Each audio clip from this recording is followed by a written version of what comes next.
Hello, my name is Ed and I'm an osteopath at the Movement and Wellbeing Clinic, and we are a multidisciplinary clinic offering osteopathy, physiotherapy and massage therapy to help you with any aches, pains, groans, moans, etc. Today we're doing a presentation about the top 5 back pain myths to help you help yourself if we can't help you.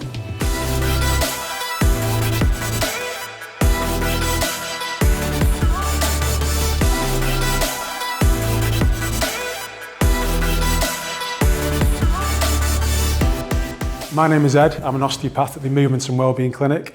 We have Nat over here, who's another osteopath, and the 2 girls over there as well, Marika and Daniela. What we're doing is we're offering some free consultations today. So Nat and I are doing some osteopathy consultations, so any pain, any aches, anything like that you might have. And the girls over there are doing some excellent massages, and I'm seeing some very relaxed faces that are coming out of that room now. So it's a first come, first serve with that. So hopefully you can all get a chance. Now, what are we looking at today? So what's all the fuss? Why are we here learning about back pain? I'm going to give the top 5 myths surrounding back pain, hopefully some of which will be of interest and new to you, quite novel. And finally, very briefly, how people like us can help. It's not a sales pitch. Us, anyone else near you, as long as your back pain gets fixed, then we're happy. So, some stats on back pain. Now, can I have a show of hands? Who here's had back pain at some point in their lives? And that's the vast majority, isn't it? So that's actually similar to what the stat is there. 80% of people will get back pain at some point in their lives. Contrary to popular belief, 54% of people who have back pain have sedentary jobs. Most people think it's workers lifting bricks. It's not. It's actually far more likely to be probably you guys, judging from the demographic here, that just sit down all day and don't do an awful lot else other than work. UK economy costs 3.5 billion, an awful lot. And as you can see, it's got worse since we've normalised sedentary lifestyles since the sort of mid-80s. The World Health Organization have called it an epidemic, which is dangerously close to another word beginning with P that we've heard far too much of recently.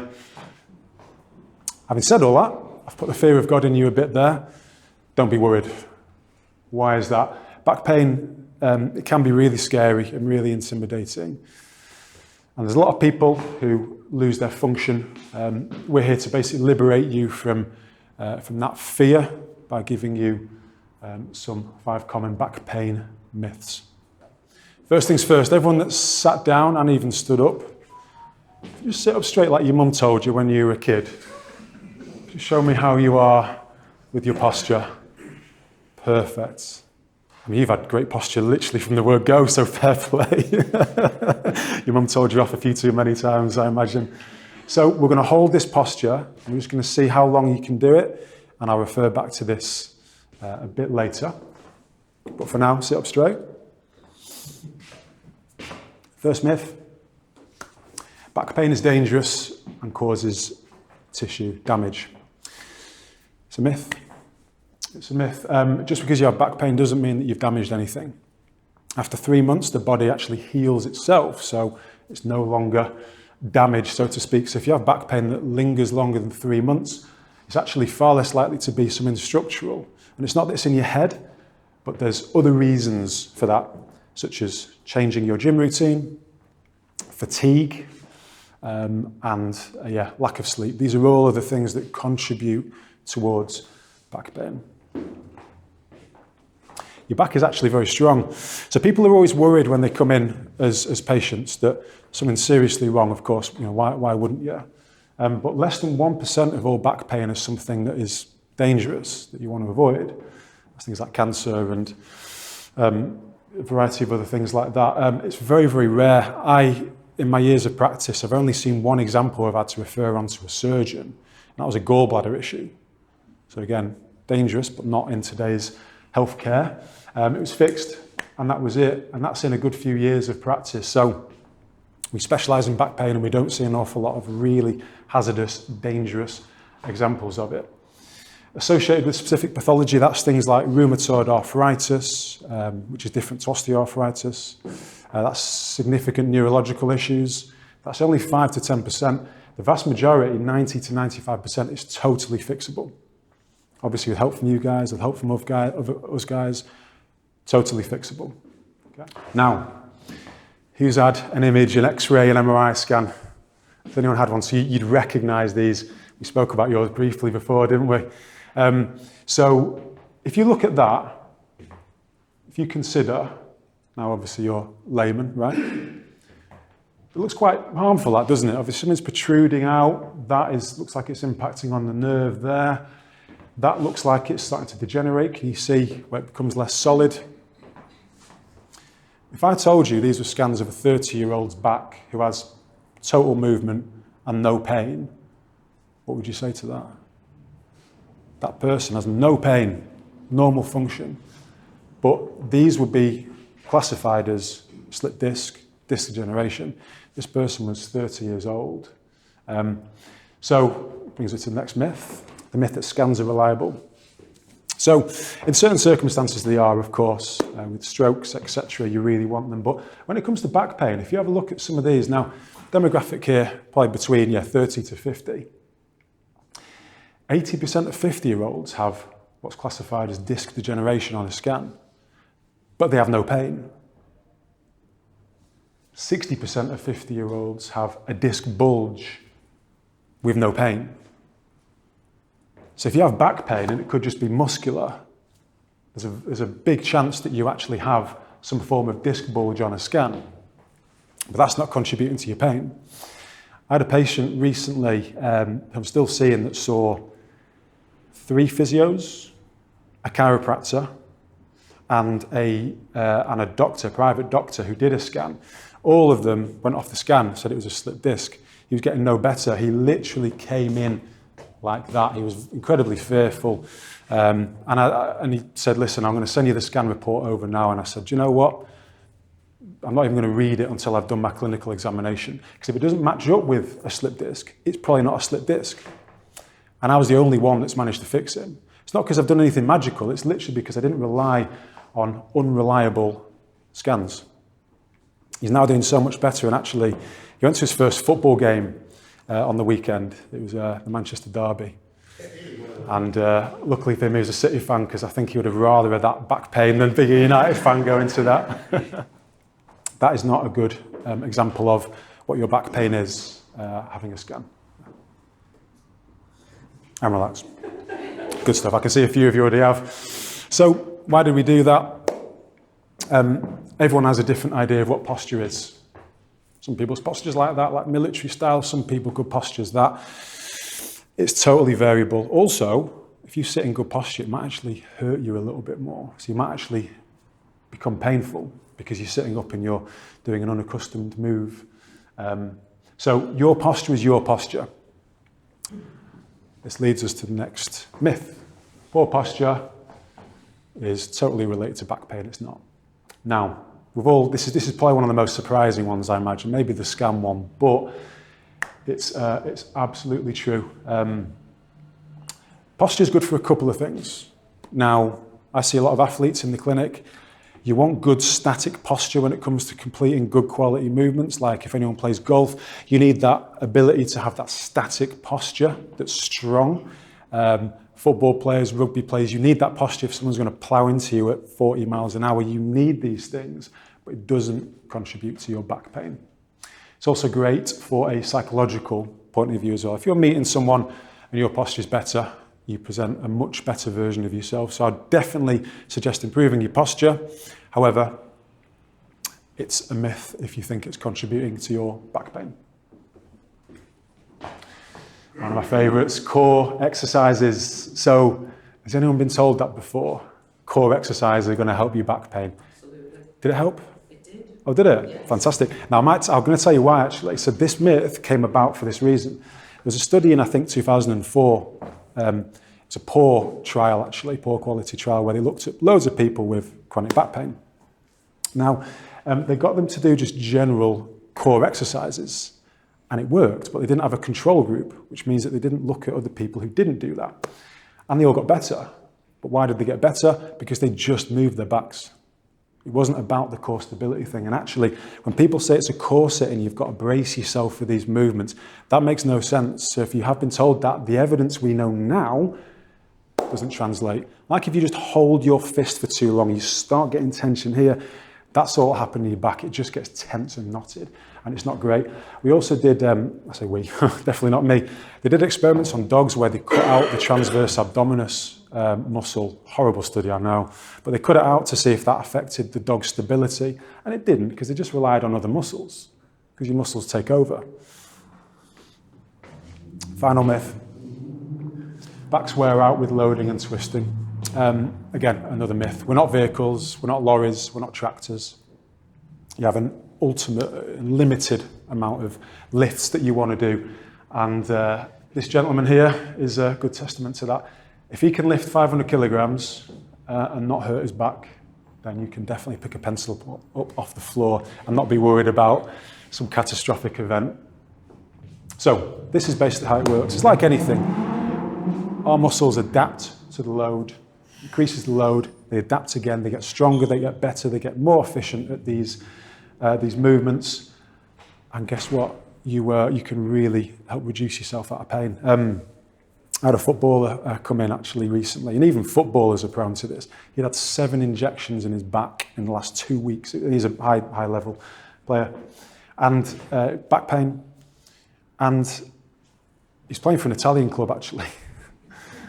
And their gym was equipped with maximum 100 kilograms in their S&C area.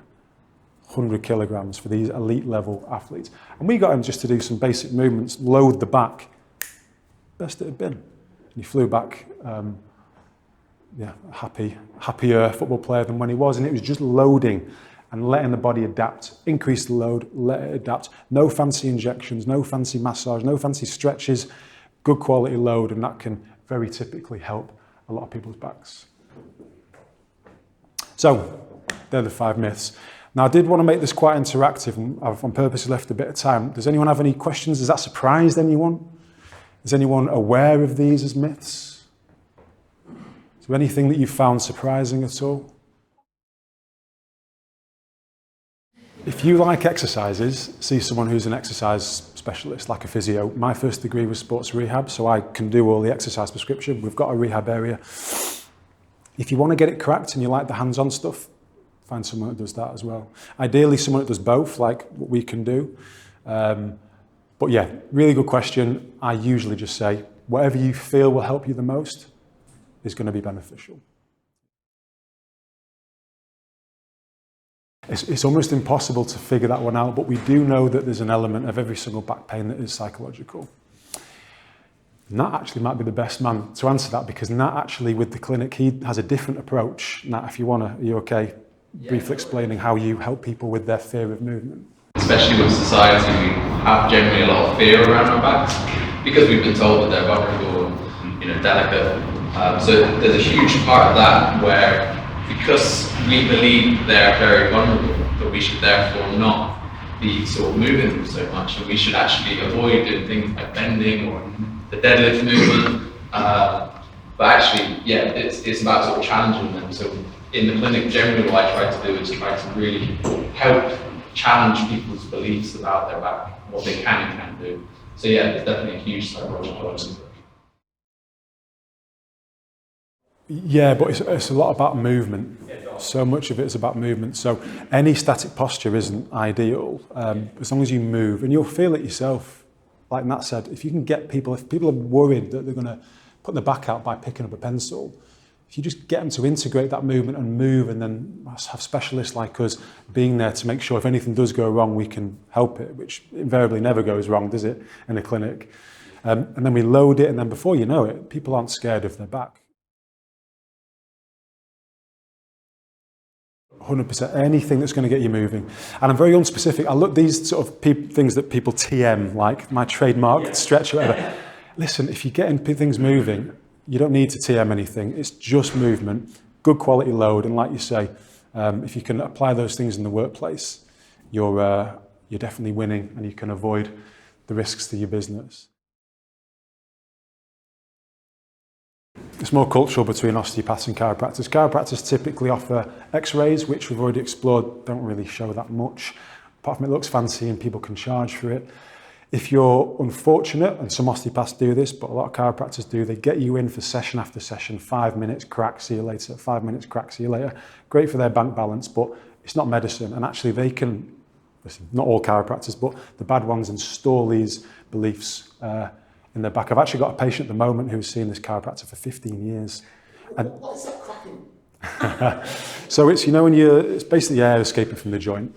It hits the neurological reset button. That's it. That's it. But yeah, if you're unlucky with the chiropractor and osteopath, it can happen just with the therapist.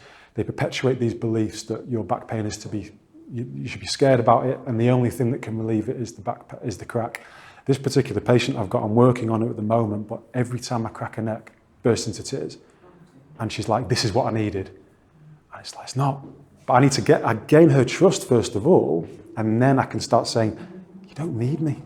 You don't need to see someone for 15 years because of your neck.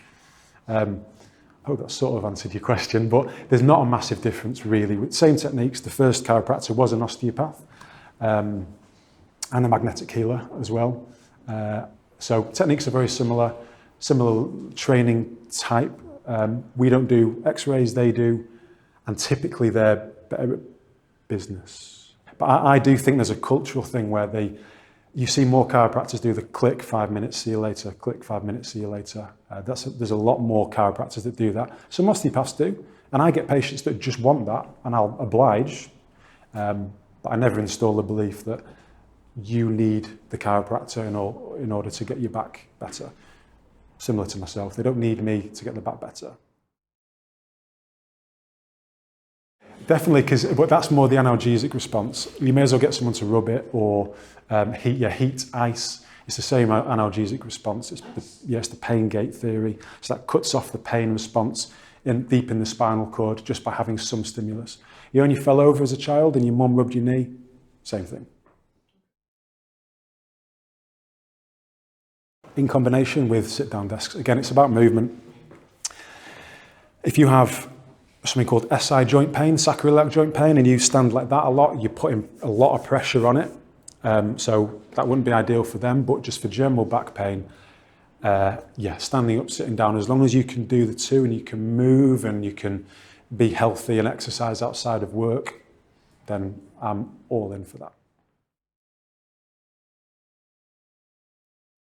Oh, wow, so that's a really broad question, a good one.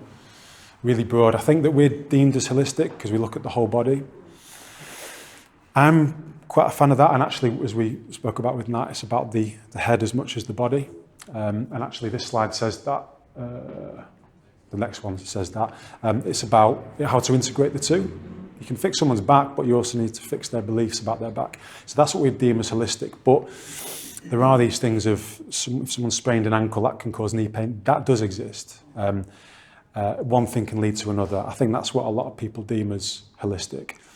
I subscribe to that, but I'm very evidence-based as well. So I try and get patients on side, onto the program, the treatment plan, and do everything evidence-based first, strengthen things. Then we can start looking at, right, is it because your ankle's unstable? That's causing you need to come in as well. So I absolutely subscribe to that. So risk to your business if you own the business or if you're obviously part of one. I mean, it goes without saying, as we mentioned with Kareem before, sickness pay, loss of key skills, no one wants these things. It's highly prevalent in society. If you did want to chat with us about any corporate events, we do an awful lot. We've got a couple coming up as well. We do on-site events. And benefits of seeing us, getting a diagnosis and treatment plan, like the gentleman that I mentioned before, the proper diagnosis is really key. So please don't forget that. Someone who isn't going to make sure that they're going to make you reliant on their treatment. Of course, with the manual therapy, the massage, the manipulation helps improve function, which improves confidence, which allows you to load the joints. We're there to guide you there. And of course, we can help promote physical health consciousness. Psychological, like I said, they all come in, physical and psychological benefits. Helps to promote that toughness. That ability for you to think, do you know what, this isn't going to damage me, I'm not going to be harmed by this back pain. and we can help provide strategies to reduce your stress and anxiety in relation to your back pain. If you're a geek like us, we have a reference list, sorry, the very last slide. Looks really boring, and it's as boring as it looks, but if you're really interested and want to geek out, we have all that there. Thank you very much.